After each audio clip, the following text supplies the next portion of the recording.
What is happening, guys? It's Spruce Goose here. Welcome to part 5 of Madden is Trash, the series where I question, why the hell do I still play this game? So in today's video, I'm going to show you guys some infuriating plays that I encountered last week during Weekend League, and honestly, there were so many terrible bugs and glitches that I think I already have enough plays to make part 6 of this series as well, so be on the lookout for that in the next week or two. But you guys know how these videos work. We don't need a super long intro, so if you enjoy the video, please like and subscribe, and with that, let's check out the latest BS that EA served up to us this week. Alright guys, so here's the first play, and just seeing this again, I already know I'm going to be raging in this video, so if you came here for Rage Goose TV, you came to the right place. But here we are, this is a Weekend League game, I'm down 14-10 in the first half, my opponent has the ball on the 27-yard line with just under 2 minutes left to go in the first half. I'm just going to let it play for you guys, and then we'll talk about it. So hopefully you saw it the first time. Let me back it up again. He gets a run down to the 6-7 yard line. Are you guys seeing what's happening here? My defender, my user, Sean Taylor, phases through Bo Jackson, or Bo Jackson phases through me, runs clean through me, and runs for, almost a touchdown. So let's slow this down. Let's take this frame by frame for a second. So here I am, making a rare, good defensive play. Doesn't happen a lot for me, but we're making a good defensive play. We're shooting the gap. We're coming in, and it looks like we get maybe bumped by this O-lineman, number 79. And the game decides that's going to make us fall down, I think. I'm not diving. That's not a dive animation. It's just kind of a tip over, like a falling tree. Sean Taylor's just kind of falling over like he forgot to keep playing football, but that's okay because we're basically there, man. We are like right on Bo. We are hitting his entire lower body. Okay, I think Sean Taylor's arm is actually going through Bo Jackson's body right now, and so at this point, there's really nowhere for him to go other than let's watch Bo Jackson's feet. Watch his feet. All of a sudden, okay. My arm is also just sticking straight through Bo Jackson's torso at this point, and let's watch Bo Jackson's feet now. He is going to completely leave the ground. Neither foot is running. He's just going to fly through the air. Neither foot on the ground. Just fly through the air straight over Sean Taylor. And then, this is Lawrence Taylor sitting here mesmerized, watching Bo Jackson phase through and float over Sean Taylor. Lawrence Taylor is right here to take half a step sideways and make a play on Bo Jackson. And what happens? We're just going to float over Sean Taylor. Lawrence Taylor is still standing here watching. He is mesmerized. He cannot believe the miracle that he just saw down here. And he's gone. Okay, thank you. Thank you, VLC. Thank you, VLC. If you guys know a better program for going frame by frame, let me know. But let's watch the second half of that again, because VLC wanted to make it all pixelated. But right here, let's go frame by frame again. Watch Lawrence Taylor. Watch Lawrence Taylor. He's doing nothing. He does nothing. After, Bo's feet are still not on the ground. He has not put a foot on the ground yet since before, he encountered Sean Taylor and floated over him. So now Lawrence Taylor, you want to make a tackle, bud? You want to make a tackle? Nope. Oh, he's still sitting here. Bo Jackson maybe finally got a foot on the ground. Maybe 3 yards later, he actually put a foot on the ground. And Lawrence Taylor is just standing here, just like, what did I just witness? And Bo just runs right by. And then, if you're going to phase through and float over one player, and a second player is just going to completely dummy out, then yeah, you're going to get pretty big touchdown runs, or close to it. So this was very infuriating. And if it was just this one thing, then whatever, it happens. But there were like 8 things from this Weekend League that you're going to see between this video and the next video I make in the Madden is Trash series. There were so many just stupid little bugs and glitches that in total just made me be like, I want to be done with this fucking game. But we're not. We're still here. We're still playing it. But I just watched this over and over. I've never seen my guy. So I will say this. Unlike catch animations, sometimes you see an arm through the chest or something, or an arm through an arm. It sucks, but it is what it is. But this is something completely different. I have never seen this before. And when we saw from the frame by frame, it's not like Bo stepped over him. Let's just get that clear. If anyone wants to say, oh, well, Bo just stepped over him. Well, In order to step over, you have to actually step, okay? This, both your feet behind you, and just floating, both feet off the ground, floating. Oh, and now he hits the ground. Literally, I think he's touching toes with Lawrence Taylor, and we don't get a tackle animation. We get nothing. We get no reaction from Lawrence Taylor. So, I wish I understood why this all happened. I don't know why Sean Taylor fell down in the first place. I guess because he got bumped by that O-lineman. But, I don't know. So this was a bizarre play. Pissed me off a lot because I actually shot the gap and was going to bring him down in the backfield or for no gain. And instead, under 2 minutes left of the first half, he takes it down inside the 10-yard line. So that was extremely frustrating. EA, I would love an explanation. I know they don't watch these videos, but I would love an explanation if you ever do. So that was the first example. We got a couple more coming up. Let's go to the next one. All right, guys, so here's example number 2. This was from another weekend league game. These are all weekend league games. I am losing by 3 points with under 2 minutes left in the fourth quarter. It is 1st and 10, and this is a play that I feel like I should be walking into the end zone because my opponent played this horribly. And what I've talked about before is one of the most frustrating things in Madden is when the game rewards poor play, or it doesn't reward making the right play. That's extremely frustrating. So right here, look at the numbers advantage we have on this side. Now, obviously, if his user comes crashing down, there's a chance that this RPO doesn't actually work. But right now, pre-snap, I have my eye on throwing this RPO bubble screen because it looks like we have a huge numbers advantage on the outside. So let's let it play. And if you watch right here, my opponent committed to stopping the run, and right now, look at what we've got right here. We have his user still crashing in on the run that we're not running. We have 2 blockers on 1 guy out here. At the very worst, we should take this, we block him, we take this down to the 3-yard line if his user comes and makes a hell of a play. So I am this is amazing. I am going to be walking into the end zone. And here's what happens. I was pissed, guys. And if you watch what happens, if you watch it again, right here, you can see that Ruggs, my slot receiver, was squared up to block.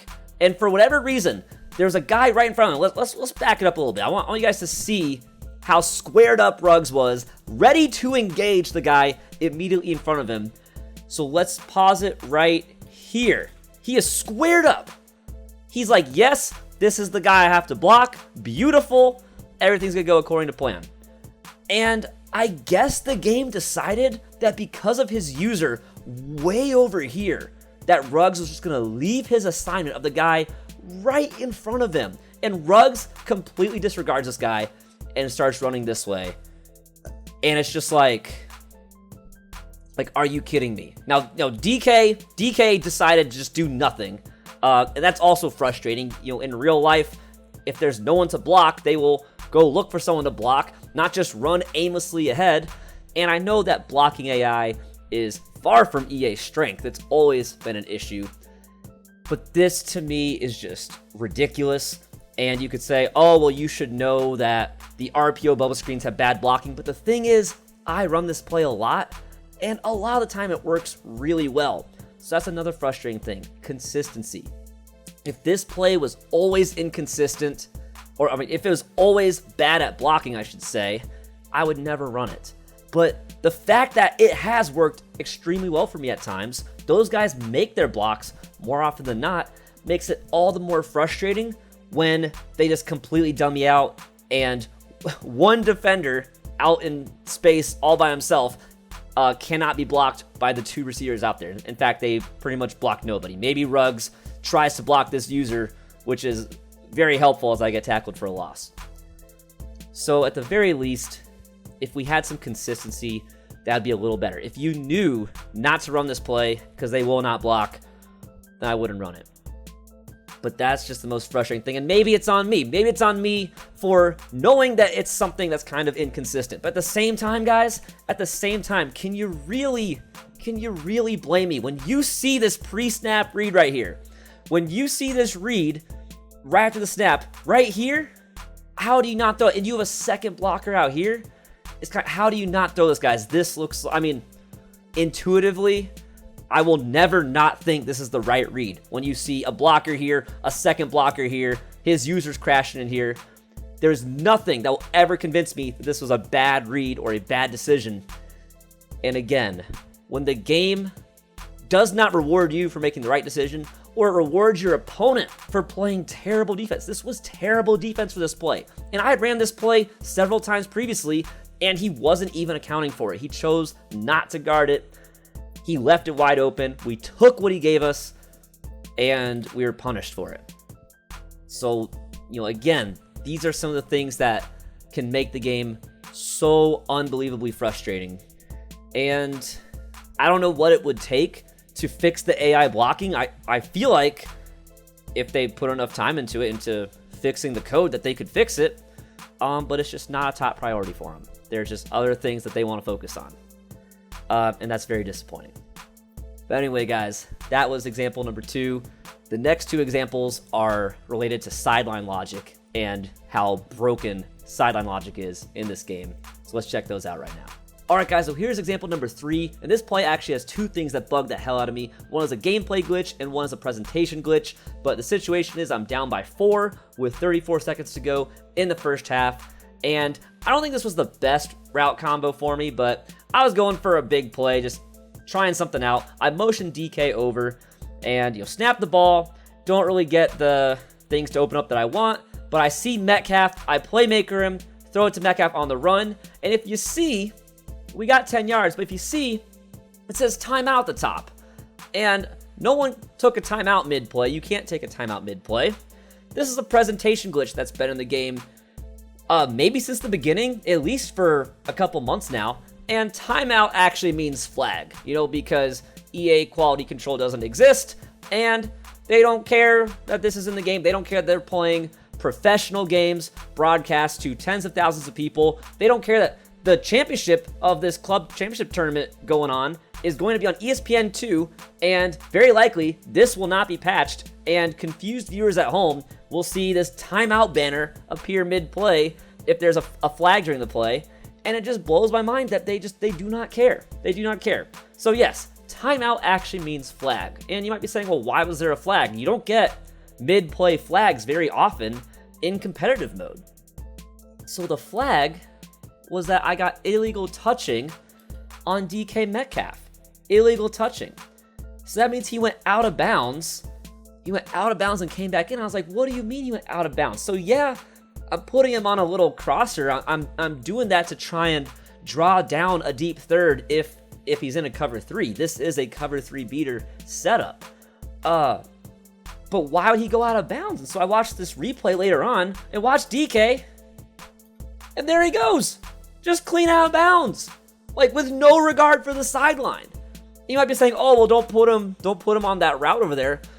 Well, what about out routes? Should you not put your guys on out routes because it sends them towards the sideline? On an out route, they know not to just run several yards into the sideline and just be standing there with the coaches. So why does it do it on that route? Why is the logic not built in to say, "Hey, don't go out of bounds if I'm running a route"? Why is that so difficult to put in this game? You do it for out routes. You do it for corner routes. Why is DK several feet out of bounds right here? Now, obviously, I don't see that. All I know is as I roll out, all of a sudden, I see DK. He's open, and so I throw to him. And then the timeout banner. Wonderful. Now it says flag, but it says timeout for a while. And again, these are little things, guys. These are really little things, but they all add up to just a really broken gameplay experience. And especially when they all stack up on top of each other in the same night. It just gets so insanely frustrating. And I don't know what else to say other than all of these are just little quality issues that should be caught. If you're going to have a game played by hundreds of thousands or millions of people online, and especially have professional players playing in a competitive setting, I think it's unacceptable to have all of these glitches. Imagine if a competitive game, like Dota or CSGO or Valorant or any of these, big competitive shooters had so many glitches in them and they still played professional tournaments at a professional level. And I'm not saying that those games are perfect. They do have their glitches as well. But there's just so many in Madden. Madden seems unique in that sense of just how many glitches there are. And I know I've said before, football is one of the most difficult things to simulate because it is just such a complex game with so many possibilities. I get that. And that's why at the beginning of the year, I'm not too critical of EA because I expect there to be a lot of glitches when the game first comes out. But what's unacceptable is to be 4 or 5 months in and you still have a game that's in the state that Madden 21 is currently in. That's unacceptable because it shows that they don't care. And I understand they're in the business of making money. That's what companies do. So I understand that these are not their top priority, but I tell you what, the moment a competitor comes out and actually cares about the quality of their gameplay and cares about getting rid of stupid glitches like this, EA is going to either have to change its course or deal with a mass exodus of players going over to whatever that new game ends up being. But anyway, that was example number 3. Let's do example number 4, which is another sideline glitch. That was also just incredibly frustrating for me. So you know what I just realized, guys? This example number 4 is actually the very next play after the play we just saw. It is now 25 seconds left. I'm still down 4 at the end of the first half in this game. And the fact that these plays happened back to back just shows you how my night was going. So now I have 1 timeout. I need to move the ball and preferably get out of bounds to stop the clock. And look at Ruggs over here, my Y receiver. Now, I could have thrown to Metcalf as well, but Ruggs at Y, he's running that deep out route. He has a clear path to the sideline. I just throw a bullet pass over to him and possession catch it. And I go, sweet, I'm out of bounds. I, am reading the chat. I'm just yapping away, yada, yada. Unbeknownst to me, the clock is still rolling. And so I come out and kind of go, wait a sec. Actually, I think the half just ends. And I look at the clock and see triple zeros. And I'm just in disbelief. And I'm like, what the hell happened? I went out of bounds. So let's go back and watch the play. Let's go watch the play again. And so right here, in my mind, there is no possible way for Ruggs to catch this ball and not be out of bounds unless he specifically tries to stop all his momentum and stay in the field. And so what happens is we, instead of getting a sideline catch animation, because there are sideline catch animations, I know you guys have seen them if you've ever played Madden, we randomly get the middle of the field possession catch animation where he just kind of slides on his knees, which is really funky. That doesn't really make sense to me. No one's going to try and do a sliding knee catch when you can just stay upright and go out of bounds. And there's animations for that. It's a very common animation too. It's not like I'm asking for something unreasonable here. It happens all the time. So we slide down on our knees, and what I think happens is, I guess the defender comes and touches us while we're still in bounds. And I guess when you break it down, frame by frame or pause it, it makes sense. When you watch it live, I just don't understand physically how that you don't end up out of bounds. I don't know. It just doesn't make sense to me, guys. Now, I put this at the end because, this is not as bad as all those other ones, but it's very frustrating to have a open route to the sideline, throw a bullet pass to the sideline, and you have to possession catch it. That's the other thing. You could say, oh, well, don't possession catch it. He won't go on his knees. Everyone, or hopefully everyone knows, if you don't possession catch that, if I was to rack it or something, he's not going to get 2 feet in. He's just going to catch the ball and run clean out of bounds, getting only 1 foot or 0 feet down. So you have to possession catch this on the sideline. You have to guarantee you get 2 feet in. Thank you, VLC. But you know what I mean, guys? You know what I mean? It's just, especially when it just happened after the next play, I was just like, EA, the sideline logic has to be better. It's gotta be, I don't know.